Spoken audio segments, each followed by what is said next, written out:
ओम शांति। आज 27 अगस्त 2024 के साकार मधुर महावाक्य हैं। आज की मधुर मुरली में बाबा याद की विधि सिखा रहे हैं। जब आप बाबा को याद करते हो तो आंखें खोल करके बैठना है, आंखें बंद करके याद नहीं करना है।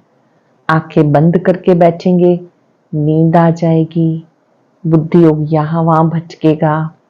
और फिर अगर आप दुकान पे बैठे हैं, कोई भी आएगा, चोर भी आ सकता है, सामान उठा के ले जाएगा। आप तो कर्म योगी हैं। कर्म करते करते शिव बाबा को याद करना है। इस याद में बहुत कमाई है, पढ़ाई में भी बहुत कमाई है। ध्यान दीदार की इच्छा नहीं करनी है। कई बच्चे ध्यान दीदार की आश रखते हैं। बाबा ने कहीं भी टाइम वेस्ट करना है। चैतन्य अवस्था में शिव बाबा को याद करो। सुन्न अवस्था नहीं होनी चाहिए। कई जैसे कि बेहोशी हो जाते हैं। बाबा ने कहा आप बच्चों को अपनी को आत्मा समझ एक बाप को प्यार से याद करना है और कामकाज करते भी बुद्धियोग बाबा से लगा रहे। यह आपकी बहुत बड़ी साधना है। आप पद्मा पदम भाग्यवान हो। जो कदम आप याद में रखते हो तो आपके कदम कदम में पदम जमा हो जाते हैं। साथ साथ बाबा ने कहा कि तुम बच्चों को पवित्र दुनिया में चलना है तो पवित्रता की धारणा करनी है। जो बच्चे पवित्र बनते हैं उनकी बुद्धि योग बाप से टिका रहता है, ज्ञान रत्नों की धारणा होती रहती है। बाबा याद दिला रहे हैं बच्चों को कि बच्चे इस समय मैं तुम बच्चों को कल्प पहले की स्मृति दिलाता हूं। कल्प कल्प तुम देवता बने हो, अब फिर से बनना है। उसके लिए आपको शुद्ध भोजन ग्रहण करना है। भोजन बनाते भी बाबा याद रहे, सैर करते हुए भी बाबा याद रहे। सुनते हैं बाबा के मधुर बोल। बाबा ने कहा मीठे बच्चे चैतन्य अवस्था में रह बाप को याद करना है।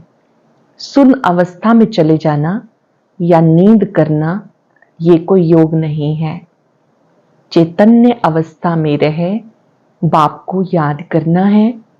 सुन अवस्था में चले जाना या नींद करना ये कोई योग नहीं है। कुछ ने तुम्हें आंखें बंद करके बैठने की मना क्यों की जाती है? बाबा कहते नेत्र बंद करके नहीं बैठो, खुले नेत्रों से सामने दूसरों को भी मस्तक में आत्मा देखो। आंखें बंद करके बैठने की मना क्यों की जाती है? अगर तुम आंख बंद करके बैठेंगे तो दुकान का सारा सामान चोर चोरी करके ले जाएंगे। माया चोर बुद्धि में कुछ भी धारणा होने नहीं देगी। आंखें बंद करके योग में बैठेंगे तो नींद आ जाएगी, पता ही नहीं चलेगा। इसलिए आंखें खोल करके बैठना है। कामकाज करते बुद्धि बाबा से लगानी है। हाथों से कामकाज करते बुद्धि में बाबा को याद करना है। इसमें हठ योग की कोई बात नहीं है, हठ की कोई बात नहीं। ओम शांति। रूहानी बाप कहते बच्चों को, ये भी बच्चा है ना, देहधारी सब बच्चे हैं। तो रूहानी बाप आत्माओं को कहते हैं। आत्मा ही मुख्य है, ये तो अच्छी रीति समझो। यहां जब सामने बैठते हो तो ऐसे नहीं कि शरीर से न्यारा हो गुम हो जाना है। शरीर से न्यारा हो गुम हो जाना ये कोई याद की यात्रा नहीं है। यहाँ तो सुजाग होके बैठना है। चलते फिरते उठते बैठते अपने को आत्मा समझ बाबा को याद करना है। बाबा ऐसे नहीं कहते कि यहाँ बैठे बेहोश हो जाओ, ऐसे बहुत बैठे बैठे गुम हो जाते हैं। तुम्हें सुजाग होके बैठना है, फिर पवित्र भी बनना है। पवित्रता बगैर धारणा नहीं होगी। किसी का कल्याण नहीं कर सकेंगे, किसी को कह नहीं सकेंगे। खुद पवित्र रहते नहीं, दूसरों को कहते हैं तो पंडित हो गया। दूसरों को कहते रहते हैं, खुद करते नहीं तो पंडित हो गया। मियाँ मिट्ठू भी नहीं बनना है, फिर वो दिल खाती रहेगी। अपनी प्रशंसा आप ही करते रहना, फिर दिल खाती रहेगी। ऐसे मत समझो हम सुन्न में चले जाते हैं, आंखें बंद हो जाती हैं। ये कोई याद की अवस्था नहीं, इसमें चैतन्य अवस्था में रहे बाबा को याद करना है। नींद करना कोई याद करना नहीं है। बच्चों को कई पॉइंट समझाई जाती, शास्त्रों में दिखाया है, सातवीं भूमिका में चले जाते, उनको दुनिया का पता नहीं पड़ता। तुमको दुनिया का पता है ना, ये छी दुनिया है। बाप को कोई जानते नहीं। अगर बाप को जानते तो सृष्टि चक्र को भी जान जाए, शिव बाबा को जान जाए तो चक्र को भी जान जाए। बाबा बताते चक्र कैसे फिरता है, मनुष्य पुनर्जन्म कैसे लेते। सत्यों में भले बड़ी आयु हो जाती तो भी बदसूरत कभी नहीं होंगे। यहाँ पर तो आयु बढ़ती है तो बाबा ने कहा कैसे सूरत, शक्ल सूरत बदल जाती है, बदसूरत बन जाते हैं। सत्युग में कभी भी कोई बदसूरत नहीं होते हैं। बाकी सन्यासियों का हठ योग, आंखें बंद करना, गुफाओं में बैठे बैठे बदसूरत बन जाना। तुमको तो बाबा कहते ग्रस्त व्यवहार में रहते सुजाग रहना है। सुन में चले जाना ये कोई अवस्था नहीं, धंधा आदि भी करना है, ग्रस्त व्यवहार भी संभालना है, सुन में नहीं जाना। कामकाज करते बुद्धि से बाबा को याद करना है। जरूर काम करेंगे, आंखें खोल के करेंगे ना, धंधा आदि सब कुछ करते रहो, बुद्धियोग बाबा के साथ हो, इसमें गफलत नहीं करनी। दुकान पर बैठे आंखें बंद हो जाएंगी तो कोई सामान ही ले जाएंगे और पता भी नहीं पड़ेगा। ये कोई अवस्था नहीं, हम देह से न्यारे हो जाते हैं। ये सब हठ योगियों की बातें हैं, रिद्धि सिद्धि वाले करते हैं। बाबा तो अच्छी रीति समझाते, तुम्हें आंखें बंद नहीं करनी है। बाबा कहते मित्र संबंधियों को बैठकर याद करते हो वो सब भूल जाओ, एक बाप को याद करना है। सिवाय याद की यात्रा के पाप कट नहीं सकते, सिवाय याद की यात्रा के पाप कट नहीं सकते। भोग ले जाते हैं, गुम हो जाते सूक्ष्म वतन में। इसमें क्या होता है, जितना समय वहां है विकर्म विनाश हो ना सके, शिव बाबा को याद कर ना सके, ना बाबा की वाणी सुन सकेंगे तो घाटा पड़ जाता। परंतु ये ड्रामा में नूंद है इसलिए जाते हैं, सूक्ष्म वतन में जाते हैं, ध्यान अवस्था में देखते हैं। बाबा कहते इतनी देर तक ना तो ज्ञान है ना योग है, बस वो दृश्य देखने में मगन हो जाते हैं, तो इससे भी घाटा पड़ जाता। ये ड्रामा में नूंद है इसलिए जाते, फिर जाकर मुरली सुनते। इसलिए बाबा कहते जाओ फौरन आओ, बैठो नहीं। खेल पाल करना बाबा ने बंद करा दिया, ये भी घूमना फिरना रुलना हुआ। कितना भक्ति में रुलना पिटना बहुत होता रहा, क्योंकि वहां पर पता नहीं था, अंधियारा मार्ग है ना। मीरा ध्यान में बैकुंठ में चली जाती थी, वह योग व पढ़ाई थोड़ी थी। क्या उसने सदगति को पाया, स्वर्ग जाने के लायक बनी? जन्म जन्मांतर के पाप कटे? बिल्कुल नहीं। जन्म जन्मांतर के पाप बाप की याद से कटते हैं, बाकी साक्षात्कार आदि से कोई फायदा नहीं। ये तो भक्ति है, ना याद है ना ज्ञान है। भक्ति मार्ग में ये सिखाने वाला कोई होता ही नहीं तो सदगति को पाते नहीं, भले कितना साक्षात्कार हो। शुरू में बच्चियां आप ही चली जाती थी, मम्मा बाबा थोड़े जाते थे। ये तो शुरू में बाबा को सिर्फ स्थापना और विनाश का साक्षात्कार हुआ, पीछे तो कुछ नहीं हुआ। हम किसको भी भेजते नहीं, हाँ बिठाकर कह देते हैं बाबा इनकी रस्सी खींचो। ये भी ड्रामा में होगा तो रस्सी खींचेंगे, नहीं तो नहीं। साक्षात्कार तो ढेर होते हैं, जैसे शुरू में बहुत साक्षात्कार करते थे, पिछाड़ी में बहुत साक्षात्कार करेंगे। मिरुआ मौत, मलू का शिकार, इतने ढेर मनुष्य हैं, सब शरीर छोड़ देंगे, शरीर सहित कोई सतयुग व शांति धाम में नहीं जाएंगे। कितने ढेर मनुष्य हैं, सब विनाश को प्राप्त करेंगे। बाकी एक आदि सनातन देवी देवता धर्म की स्थापना हो रही है ब्रह्मा द्वारा। तुम बच्चियां गांव गांव में जाकर कितनी सर्विस करती हो, यहाँ कहती हो अपने को आत्मा समझ, बाप को याद करो। सन्यासी राजयोग सिखाना नहीं जानते, बाप बिगर राजयोग कौन सिखाए? राजयोग कौन सिखाते हैं? एक निराकार परमात्मा, बाबा के सिवाय कोई सिखा नहीं सकता। तुम बच्चों को बाप अब राजयोग सिखाते हैं, फिर राजाई मिल जाती, तुम अपार सुखों में रहते हो, वहां फिर याद करने की दरकार नहीं, रिंचक भी दुख नहीं होता, आयु भी बड़ी, काया भी निरोगी होती है। यहाँ कितने दुख हैं, ऐसे तो नहीं कि बाप ने दुख के लिए खेल रचा, ये खेल सुख दुख हार जीत का आदि अनादि है। ये खेल सुख दुख हार जीत का आदि अनादि है। इन बातों को सन्यासी जानते नहीं तो समझा कैसे सकते? वो तो भक्ति के शास्त्र आदि पढ़ने वाले हैं। तुम्हें कहा जाता अपने को आत्मा समझ बाप को याद करो। सन्यासी फिर आत्मा समझ ब्रह्म को याद करते, ब्रह्म को परमात्मा समझते। ब्रह्म ज्ञानी है, वास्तव में ब्रह्म है रहने का स्थान जहां तुम आत्मा ही रहती हो। फिर कहते हम उसमें लीन होंगे, उनका ज्ञान ही सारा उल्टा है। यहाँ बेहद का बाप तुम बच्चों को पढ़ाते हैं। वो कहते भगवान 40,000 वर्ष के बाद आएगा, इसे कहते अज्ञान अंधियारा। बाबा कहते नई दुनिया की स्थापना, पुरानी दुनिया का विनाश करने वाला मैं हूं। मैं स्थापना करा रहा हूं, विनाश सामने खड़ा है, जल्दी करो, पावन बनो, तब पावन दुनिया में जाएंगे।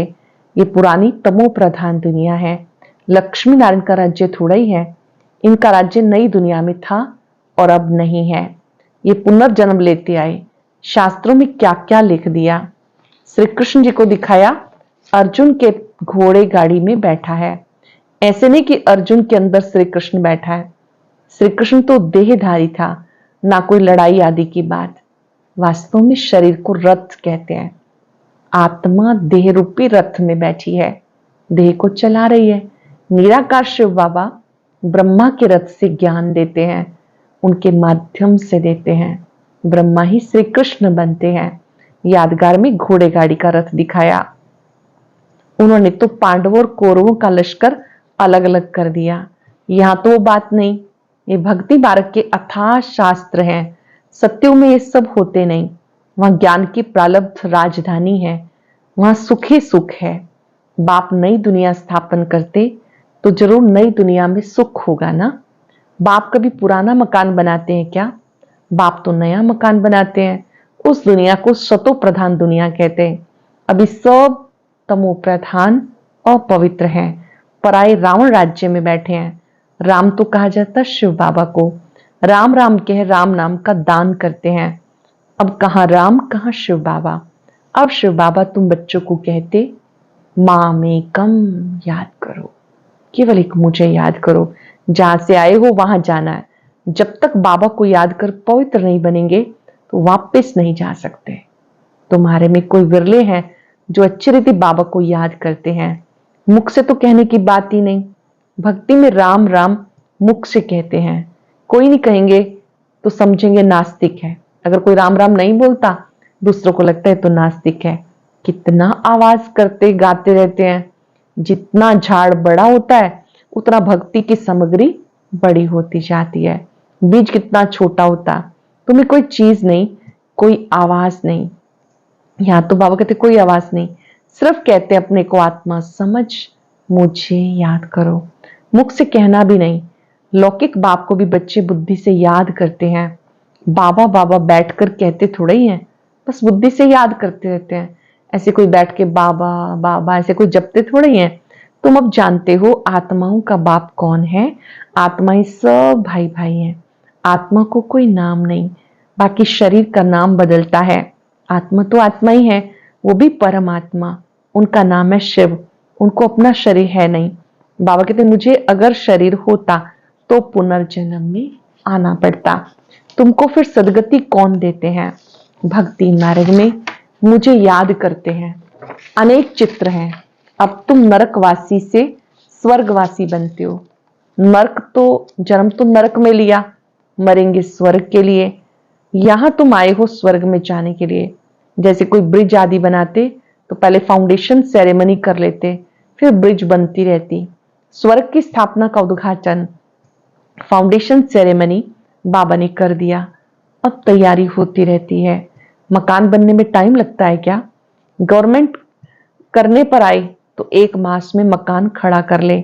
विलायत में मकान तैयार मिलते। स्वर्ग में बहुत विशाल बुद्धि सतो प्रधान होते हैं। साइंस की बुद्धि तीखी होती है, झट बनाते जाएंगे। मकानों में जड़त भी लगती जाएगी। आजकल इमिटेशन देखो कितना जल्दी बनाते हैं, उसकी कॉपी भी कितनी जल्दी करते हैं। वो तो फिर रियल से भी जास्ती चमकता है। आजकल की मशीनरी से झट बना लेते। वहां मकान बनने में देरी नहीं लगती, सफाई आदि होने में टाइम लगता है। ऐसे नहीं कि सोने की द्वारिका समुद्र से निकल आएगी। बाबा कहते खाओ पियो, बोले सिर्फ बाप को याद करो तो विक्रम विनाश होंगे। बोले खाओ पियो सब कार्य करते बाप को याद करो ताकि विक्रम विनाश हो, और कोई उपाय नहीं। जन्म जन्मांतर गंगा स्नान करते आए, परंतु कोई भी मुक्ति जीवन मुक्ति को नहीं पा सकते। यहाँ तो बाप पावन बनने की युक्ति बताते, कहते मैं ही पतित पावन हूं, तुमने बुलाया पतित पावन आओ, आके पावन बनाओ। ड्रामा पूरा हुआ, सब एक्टर स्टेज पर होने चाहिए, क्रिएटर भी होना चाहिए। सब खड़े हो जाते हैं ना, नाटक पूरा होता है तो स्टेज पर सब आ जाते हैं। बाबा ने कहा सब एक्टर भी आ जाते हैं, क्रिएटर भी आ जाता है। यहां भी ऐसे है, सब आत्माएं आ जाएंगी, फिर वापस जाना होगा। अब तुम तैयार नहीं हुए हो, कर्मातीत अवस्था ही नहीं हुई तो विनाश कैसे होगा। कर्मातीत हमारी फाइनल स्टेज है, कर्म किया और अतीत हो गए, कर्तापन के भान से परे हो गए, मैंने किया इससे मुक्त हो गए। तो बाबा कहते तभी तो विनाश होगा। बाप आते हैं तुम्हें नई दुनिया के लिए पढ़ाई, वहां काल कभी होता ही नहीं। नई दुनिया के लिए पढ़ाई पढ़ाने आते हैं, वहां काल होता नहीं, तुम काल पर जीत पाते हो।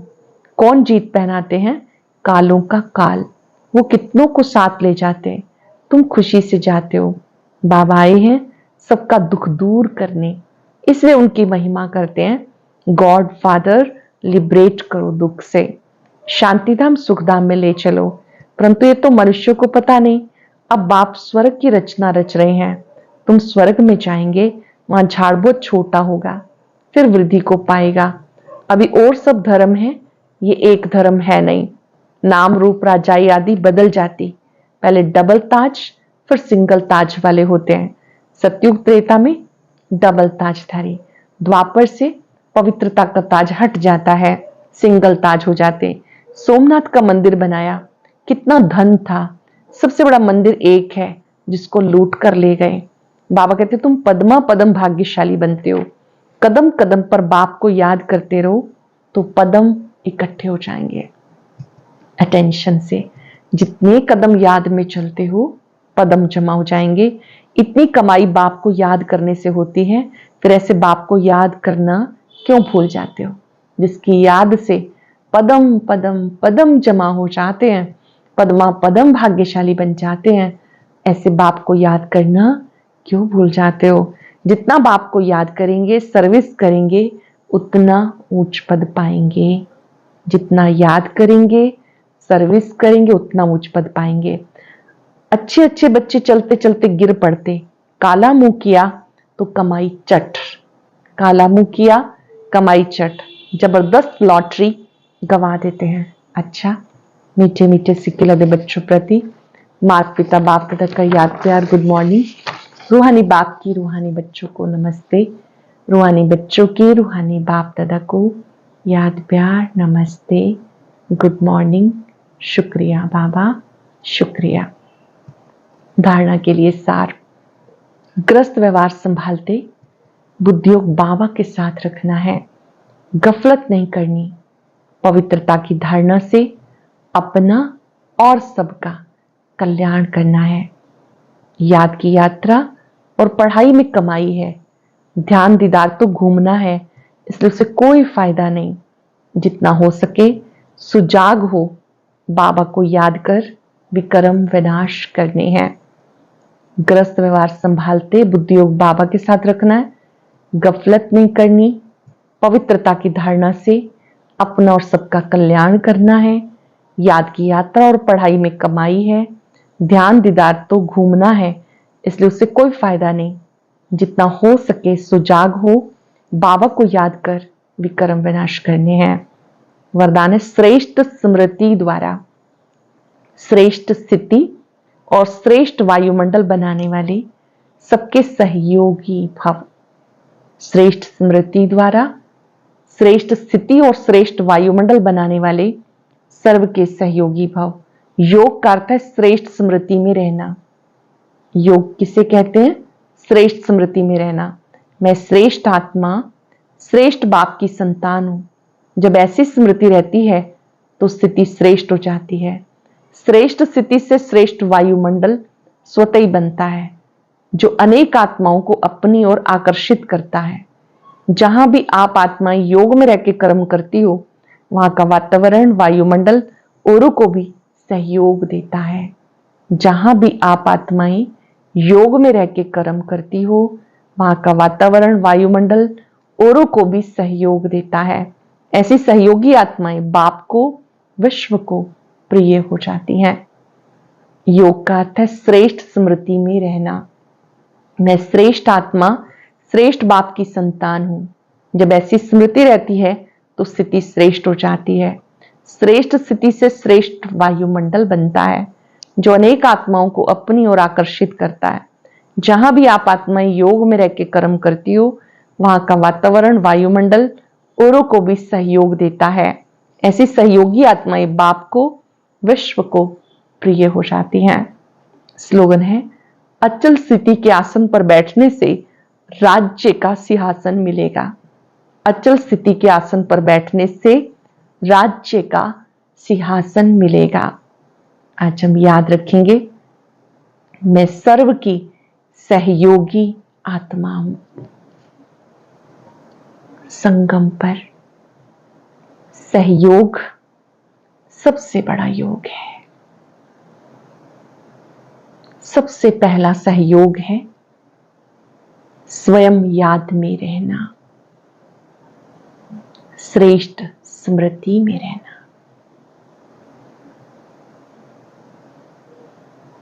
इस श्रेष्ठ स्मृति में स्थित हो जाएं, मैं श्रेष्ठ आत्मा,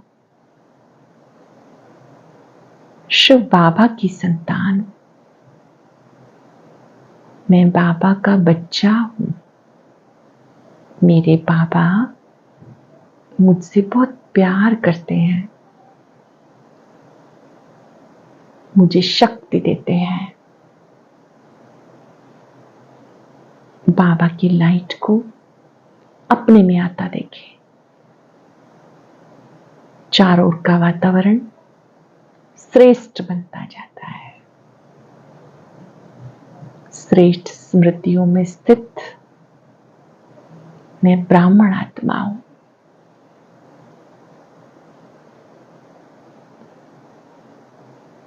मन बुद्धि की एकाग्रता से बाबा से लाइट लें।